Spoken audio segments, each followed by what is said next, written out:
Welcome everyone to the Row by Row Garden Show, the best dadgum gardening show on the radio and the internet as well. Well, we got a good show for y'all this evening. We got Mr. Craig Howell in the house here from Sakata Seeds. And we're going to be talking about some in-depth everything tomatoes. And y'all stay around to the end because we're bringing out a brand new tomato that I think is going to be the cat's meow. And we're going to name it right here on the show. How about that? That's good. Craig, tell us a little bit about you. How long have you been with Sakata? 8 years. 8 years? And what do you do? I'm the area sales rep for the Southeast. I do the sales for the territory, and I do trials in the territory, commercial trials. Meet with my dealers, meet with my growers. So pretty much everything to do with the Southeastern United States, which encompasses a lot because we're big ag. Big ag, year round. You know, I told somebody we grow more cabbage in this county. If it hadn't changed, we grow more cabbage in this county than any other county this side of Mississippi. That's right. That's a lot of cabbage. A lot of it goes to slaw. Yep. But we're talking mainly tomatoes. So we're going to dig down deep in some tomato varieties, and I guarantee you're going to learn something in this show because we got some great information out there we're going to talk about. I even learned some things from it going over in the preview of it. So you like to garden as well. That's correct. Yep. I seen you had a seed order coming through the other night, and I don't normally look at all the orders, but I was flipping through there and I seen Craig Howell through there, so I stopped and looked at it. You grow a little bit of everything. That's right. I originally farmed until 2008 and retired, so it's still in me. Yeah. So even the commercial guys still like to grow a garden like you. That's correct. Yeah, and the reason is because you like to know what's in your food, don't you? That's right. As we say, grow your own groceries. When I take a watermelon trial out, my grower said, bring me a tray of tomatoes. Yep. Well, good deal. All right, so, it's talking about this coming weekend. We was talking this before the show. We got some cold weather coming in here. 23, 25, which is cold for us. I know you people up north feel real sorry for us, but now 23, 25 make us scratch our heads around here. We have to run outside. We have to wrap up all our pipes. The funny thing is you'll go to Home Depot and Lowe's and everybody in there is buying the pipe wrapping in there. We go crazy because we got that one freeze a year. So we'll be prepared for that. 23, 25 degrees, that could cause a little bit of damage. You think? Yes. Now cabbage will hold it. Should. But what will it damage this out there now? In the middle and South Florida, they have watermelons, and it has got down to freezing there. So they're a little worried. And the greenhouses are backed up. Yep. Them boys will be running them heaters. That's right. Yep. All right. A couple of new seeds, and I didn't get the seed packs here, but we got a couple of new seeds this week, and one of them is Rudbeckia. It's a Amarillo Gold Rudbeckia. We'll show a screenshot of that up here. Another one is a stripe, I want to get this word right, Carousel cucumber, it's really an Italian heirloom, but it's an Italian heirloom melon that you eat as an immature, and they call it a cucumber. Yeah, we're excited about this. So I had a grower out in California that grew this out for us, and it's going to be real interesting. It's got a very unique flavor to it. So we're going to try it this year. That's interesting. Yeah, he was excited about it because he said it's one of those few things that will withstand the heat. A lot of times in the summertime, we don't know what to do after our garden's over with, but this particular one would be one to plant behind maybe your spring garden and grow in the summertime. Yeah. And we got lots more coming on in the next few weeks. Man, we got new seeds coming in. We got 2 pallets in today. We're getting new seeds in daily. So we got a lot of new varieties coming. We got cherry tomatoes coming. I'm talking about off the chain.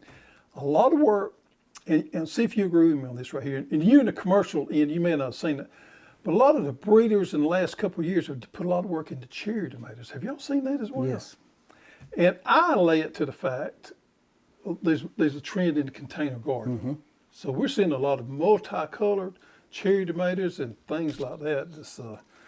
We got coming in. I'm excited about that. So let's talk our main segment. Let's talk about tomatoes because that's what it's all about. Everybody's thinking about those tomato sandwiches. What's better than a big old juicy tomato sandwich? That's about it. That's about it. Man, it ain't no better than that. What we used to say is get you 2 pieces of fresh white bread, some of that Duke's mayonnaise, and one of them big old slabs of tomato put on there. Man, Sakata varieties are so good, you don't even have to have the mayonnaise. Oh, really? That's right. That's good stuff there. They got the mayonnaise bit already. Yeah, already in. Yeah. So we're going to break this down, and we're going to give you some terminology that's used in the industry out there that you may or you may not know of, and how you can kind of decipher that to determine what kind of tomato you want to grow. Now, the first thing let's talk about, they are different types of tomatoes. When we talk about types, we're not talking about indeterminate and determinate, because that's a whole different thing. We're going to talk about beefsteak type and salad type. Explain to us a little bit what a beefsteak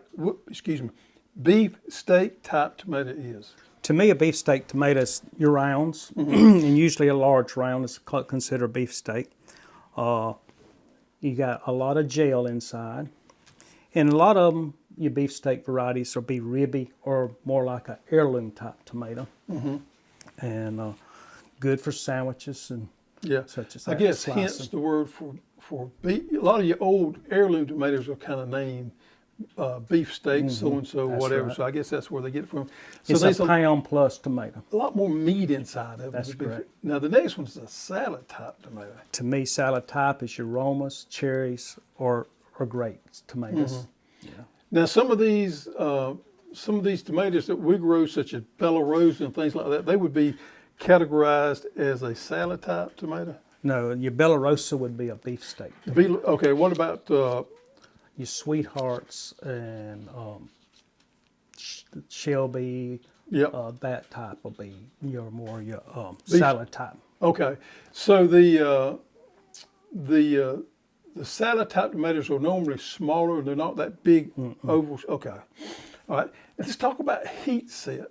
So a lot of these tomatoes, when we talk to people like you always bring up heat set.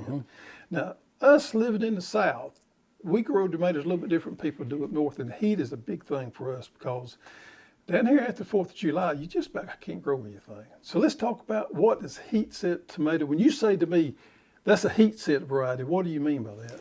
Sakata has their tomatoes slotted spring and fall. Fall would be your heat set. And we have a couple of varieties that set well in the heat. That's what it means. You don't lose your bottom crop during the heat. They don't abort the flowers or the fruit during the heat. It is set during the heat from top to bottom. A lot of times, if there's not a heat set, it will abort the bottom fruit and start about midways up as the temperatures cool down at night and in the day and set on up. So in the springtime, it's not near as important to have a heat set variety as it is the fall? That's correct. Okay. And what would be some varieties that are not heat set? Do you know? Some varieties not heat set. Bella Rosa would not be a heat set. Oh, really? Okay. And maybe some of your mountain varieties? And I know y'all probably don't have the mountain varieties, but some of those probably are not heat set type. We have a variety that's working well now in the mountains. Our heat set varieties would be Camaro, Thunderbird, Grand Marshal. Roadster? Roadster is a spring variety. Okay. Rambler is a spring variety. 2255 and Red Snapper are intermediate heat set. Okay. Good deal. Another thing too, especially with these hybrid varieties, most people don't understand a hybrid was created for a particular reason. So when you want a particular outcome when you're breeding these hybrids together, and we've got an appendix here, and we're going to show everybody.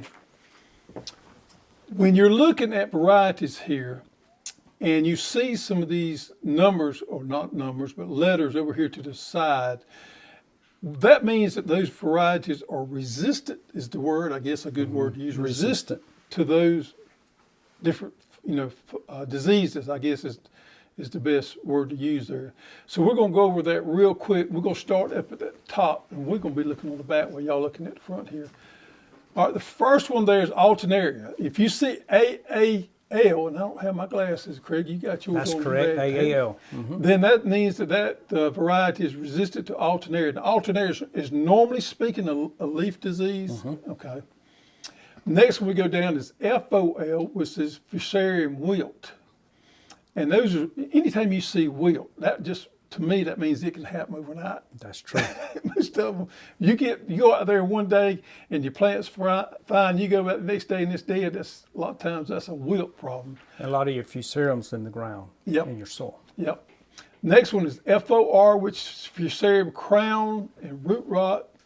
Of course, we move down to LT, and that's powdery mildew. We normally don't have a lot of powdery mildew on tomatoes, but there it is.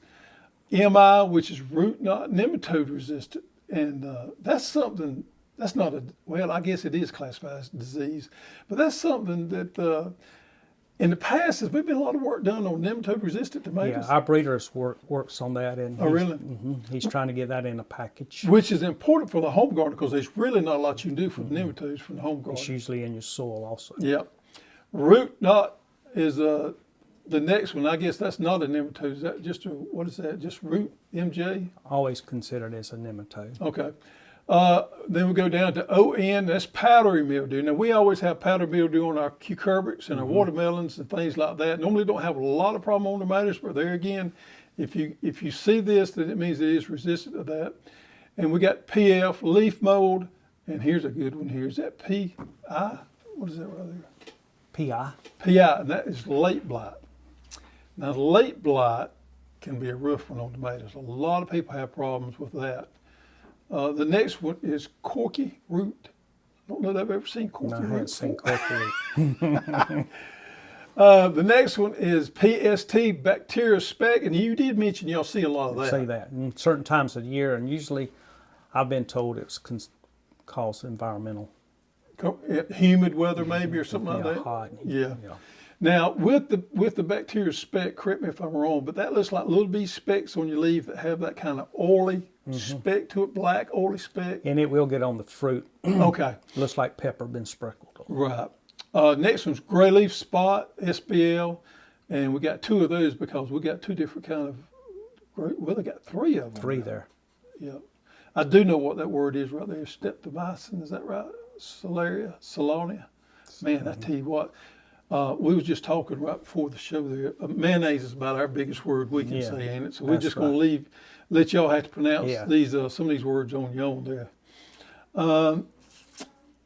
TOAMV, which is tomato apex necrosis. I don't know if I've ever seen that one either.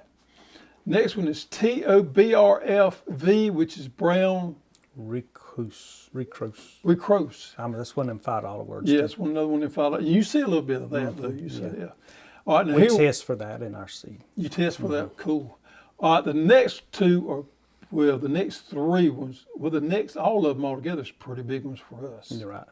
All right, TOMV, which is tomato mosaic. And this is probably the biggest one right here. I'm fixing to lay on y'all. Y'all look at that. That's TSWV, and that's tomato spotted wilt virus. That probably, in the home gardener in the South, is the biggest reason you're having trouble growing tomatoes. If you're going out there one day and you've seen your plants die, and you're not growing a tomato spotted wilt virus resistant variety, you need to change and you will be successful growing tomatoes. We can't hardly grow heirlooms. No. We have varieties that are resistant to this, and basically for your spring, you need to plant a variety that is tomato spotted wilt. Yeah, if you don't, you're gonna be so discouraged. Yes. Next one is tomato yellow leaf curl. Now we see a lot of leaf curl. A leaf curl is exactly what it says. That leaf will curl on you there, and you'll think it's been sprayed with herbicide, but it's actually a Virus carried by the whitefly. Yep, and that is one that I seem to have problems with every year. Now, I don't think it's one of those detrimental diseases. It's one that causes problems, stresses the plant, but will it actually take the plant out? It eventually take the plant in the fall, according to how pressure is of whiteflies. Oh, okay. And with this cold weather, this is helping us. Right. As the old timers used to say, with these cold weather killing bugs. That's right. Next one is, I'm going to let you say that. No. Vertilium wilt. VA, the next one is verticillium wilt. We did best we could on those. But there you get an idea. When you're looking at hybrid varieties, you always want to look down and see what that particular variety is resistant to and see if that variety will work for you. Maybe a little good information for you out there. Now, a lot of them right there you probably don't never need to be concerned about. Mr. Corky Root, I don't think you ever need to be concerned about that one there. But if you do, there is varieties resistant to that.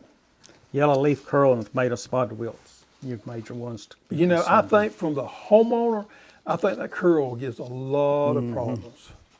All right, let's talk about some individual Sakata varieties here. And you can tell us your thoughts on each variety. with. Okay. And the first one we're going to start out with is the one that's been a favorite for mine for a long time, and it's Mr. Bella Rosa. What's your thoughts on Bella Rosa? Bella Rosa taste is very good. It is a beefsteak tomato. Still, a lot of your roadside places grow the Bella Rosa. Right. It doesn't make the largest plant you've ever seen. You know, was Brickyard y'all's? No, Okay, I that don't think was so. somebody else. That was somebody else's, I think. Yeah. We tried, or I did, I tried, the year before last, I tried Brickyard against Bella Rosa. And Brickyard was touted to us as being the most disease-resistant one that was out there, and it was. I mean, it grew probably a good 6 to 8 inches higher than what the Bella Rosa did. It didn't make, it did, both of them are determinate varieties, or determinate type tomatoes. And it grew at least 8 inches more. But at the end of the day, we trying to grow tomatoes. And the Bella Rosa produced as much or more than that Brickyard And did. it does have a good size. And it does have good size. Brickyard's been faded out, by the way, Okay. and we don't have it anymore. It was a good variety as far as disease resistant. I know why they kind of did away with it. It didn't perform probably as well as some of the rest of them out there. Red Snapper. Red Snapper is a good spring and fall tomato. It has both tomato spotted wilt resistance and TY resistance. Right, and it makes a big It tomato. makes a big tomato. Now, And how it did- tastes as good. Yeah, which is the main thing. Yes, right. How did Red Snapper? I mean, where'd that name come from? Well, that's my fault. Yeah. Yeah. Yeah, I named Red Snapper. Did you? Pretty Yeah, cool. I put the name in and it was chosen Yeah. by the company. So That was a good. You like the saltwater fish? I That's- guess that's where you got that's your. where I got it yeah. from. Yeah. Red Snapper is one of our top selling tomatoes, and for good reason. It is a good one. I always recommend Red Snapper there. Roadster, and this is a variety I think we just started carrying last year. Roaster has a very good taste, good size, good plant. Red Snapper has a very good plant. Roaster is what I consider a spring variety only. It only has tomato spotted wilt. Oh, really? Yes. Okay. Taki. Taki is a good Roma. Yep. It is an indeterminate or determinate? Indeterminate. Indeterminate, okay. Speaking of indeterminate, I think rumor says we may be getting a determinate variety Roma in, which is going to be very unusual for you people out there that's grown Romas before. But we're looking at a particular Roma variety that I'm excited about, and it's a Sakata variety. I'm sorry, Taki's determinate. Shelby is determinate. That's That's right. what you're That's fixing right. to say. That's correct. So we're looking at bringing that in, and hopefully within the next couple of weeks we'll have that in there. Shelby. Shelby's plant is not very big, but Uh-huh. it loads up with fruit, good taste and Roma. So if you're wanting to grow some salsa tomatoes here in the South, an indeterminate versus a determinate variety, what would you choose Determinate. in your garden? Indeterminate. Indeterminate? Determinate. Oh, determinate. Okay. Determinate. Yeah. Usually the homeowner don't want the stake as tall as Right. on indeterminate. And you know, it has something to do with where you at. So if you're in a milder climate up north, you can seem to get those indeterminates to produce all summer long. Down here in the South, man, well, they just burn up on us. And we find that those determinates do better. And that's the reason I'm excited about getting this Shelby in, being a determinate variety Roma doing it, which is not a lot of those out there. And for the ones that like the cannon plant, the local Yeah. cannon plants, I always like to can a Roma tomato, Yeah. but more than a round They're tomato. meatier. More- Normally, yeah, yeah. yeah, hold together Yeah. better. Sweethearts. And I don't know if Sweethearts has grown on commercial level that much or not. Not in the area I Right. cover, but talking about container grown, I have a coworker in Texas, Kevin Townsend. He plants those Sweethearts, and he has tomatoes, and Yep. they're just loaded. And it is an indeterminate, which most of those are. said, it grows like crazy. Now, the next one we're going to, now this is the finale that everybody's been waiting for here. So we've got a new tomato that we're bringing on this year that is, they say, is the cat's meow, which means a little bit of everything. Now, this variety right here has been pitched to us for the last year and a half. And I hadn't grown it out, but I've talked to several people that have tried it out, and everybody I've talked to says this is it. This is the pinnacle of tomatoes. This is a determinate variety, and this one has the taste we all want. Has that acidity taste that we want, but all of that, it makes a huge tomato here.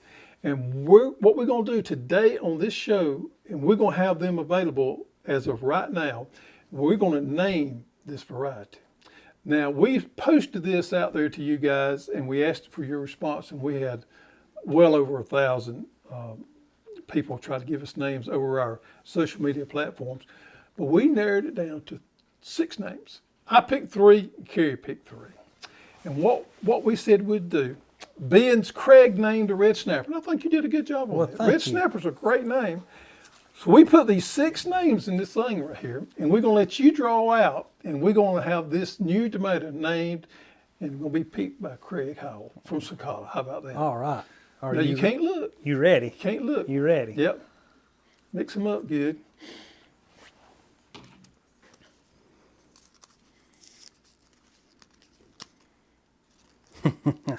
That's one of them $5 words. Yes, one of them. Hossinator. So tomato and Hossinator. So here it is right here, the Hossinator. Who won, you or Carrie?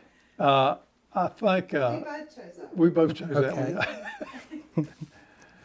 So the Hossinator, let's talk about the Hossinator. And we're going to talk about this Hossinator, and we had throw these numbers at the end of it, 2255. 2255. So the Hossinator, 2255. Tell me about it, because now this one is, I think, is the best news in the gardening industry this year, is that the home gardener is going to be able to get the Hossinator 2255. This variety adapts well from South Florida all the way up. It was bred for taste, and our breeder, David Wolf, did a real good job.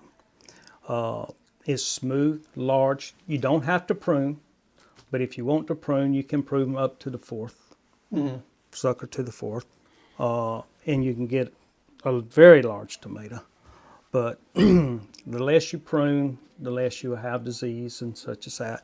It's got tomato spotted wilt, got TY, has a good tall plant, got good cover to keep from the sun. Basically, all your Sakata varieties have a good cover. A lot of times I get a call and says, hey, listen, I don't have no tomatoes set. So we go back and pull the leaves back, and there's all that red gold sitting there. So would you classify it as a spring and a fall variety, or mainly just a spring variety? Spring and fall. Spring and fall. So this, and I always hate to say this, but now this one seems to have the total package. It has the total package, and you're talking about the mountain varieties. Yep. This variety has taken off very well in the mountains. So one of the guys that did quite a bit of research with growing out some trials in the North Alabama mountains up there where they grow so many tomatoes at, told me this right here. He said, you know, we normally recommend pruning on determinate varieties, those lower limbs there. But with this variety, what they found up there, when they did prune it up, they got too big of a tomato. So in the commercial tomato growing, what you want as a number one is a 5.6. Now 5.6 is normally about this big, and that's what you want as a standard. When you get above that, then you start having some problems. He said some of these that were pruned up, well, you call it the fork or the 4th? The 4th. The 4th limb that comes out. And we talk about pruning, we're talking about taking the suckers off of that. He said they got some 4x4 and 5x5 tomatoes, huge tomatoes. So if you're into growing huge tomatoes, this is it. You just want to prune it up, the 4th limb all the way up, and then let it go with that. Now, I'm going to tell you what I do. I don't prune my determinate tomatoes because I need all the cover I can get, you know, from sun scald and help with that. And you mentioned also that sometimes it works against you on disease. You open up a wound there, so it works against you on that. Some people would argue that you get more air circulation in there. I personally don't prune determinate tomatoes. And even if you don't prune this variety, you're looking at getting a 5 or 6 tomato. That's correct. And loads of them. and you got local commercial growers around that are growing this coming spring. Right. Because during the trials, it produced for them. Right, and it tastes well. Yeah, Has that quality. acidy taste that we all want in a tomato. That's correct. Yep. So check it out, folks. We have got these on the site live, and we're excited about the Hossinator 2255. And it's a pelleted seed. So when you do plant it in those trays, you're not dealing with raw seeds. It's a pellet, which makes it a little bit easier to deal with there. Now let's move on to 3 more varieties. Now these varieties are not, we don't have these. I say we don't have these. The one on the bottom there, we've already touched on it some, but we'll touch on it again. We're trialing these particular varieties, Rambler. Spring variety. Spring variety. It is the Thunderbird of the spring. It's good large fruit, good plant, good taste, got the acid taste. It is set well from top to bottom. It is a good choice. Okay. Thunderbird. Thunderbird is your fall. Fall. And it is set in the heat. Okay. It has yellow leaf curl only. Rambler has tomato spotted wilt only. Okay. Thunderbird has yellow leaf curl only. Which is from the white flies. That's the reason White it's flies important for that. It has good heat set, as I already mentioned, and good large fruit. Some of them might look like an heirloom sometimes, but it's Kind of got that moldy look on the out, at the top. Shelby, we talked about that. That is that determinate aroma type. Remind me again the disease package on it. It's slipped my mind on the disease package on Shelby. Do you normally grow it in the spring and the fall as aroma? I don't think it has yellow leaf curl, but don't hold me to it. Yeah, Okay. but yeah, growing it in the spring. I have a large commercial grower that's growing it this spring, Cool. but it works in the spring and the fall. A little known fact. Most of you organic tomato growers out there are growing these hybrids because they can grow them successfully without much pesticide application. So you guys out there that's really into organic growing your garden organically, you need to be looking at these hybrids right here, because that is the way that organic farmers are successful, is by growing these varieties that are resistant to these problems that you know you're going to have there. A lot of people want to grow the heirlooms organically. Not saying you can't pull it off once every now and then, but in our neck of the woods, that's nearly impossible to do. All right, so if you got more questions about the growing tomatoes, we got on the Hoss University on our website. If you look over there on the tab on the right, it says Hoss University Tomato Growing Guide. We got the fertilizer schedule, we got a week-by-week guide, we got pest and disease protection guide, soil requirements, planting schedule, how to harvest the source, so check that out. Potatoes. Seed potatoes. You know, we like to plant ours around the 14th. You know, your granddaddy, your daddy always told you to plant around the 14th. I plant mine toward the end of February, but that's just me. Everybody's got. Them people down in Florida, they want to plant theirs the 1st of February. We hope to have seed potatoes in next week. We hope to have them the end of this week. Next week, probably next week's going to be a better. We've had some problems getting the truck out up north, but I got a couple phone calls this week, so we're hoping to get those out to you guys in Florida and southern Louisiana, southern Mississippi. We hope to get your potatoes out next week, so don't fret.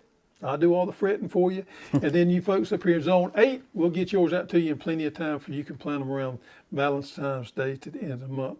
I've always found that I had better luck planting potatoes at the end of the month. You the same way? The same way. Yep.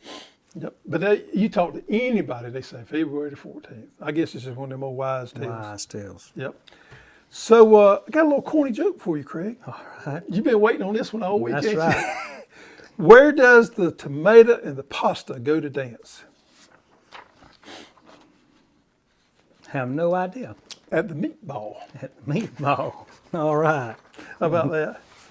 So, folks, Hossinator 2255. Hossinator 2255. If you got a commercial grower and you're recommended in the springtime 2 varieties for him to plant, what 2 varieties do you tell him? And now this goes to the home gardener, because you don't necessarily always want to go with one variety. Always, if you got room and you plant enough of them, plant 2 varieties. 2 varieties for the spring. 2255 Hossinator. And Red Snapper. And Red Snapper. That's your 2 picks That's for the my spring. 2 picks for the spring. Cool. All right, folks.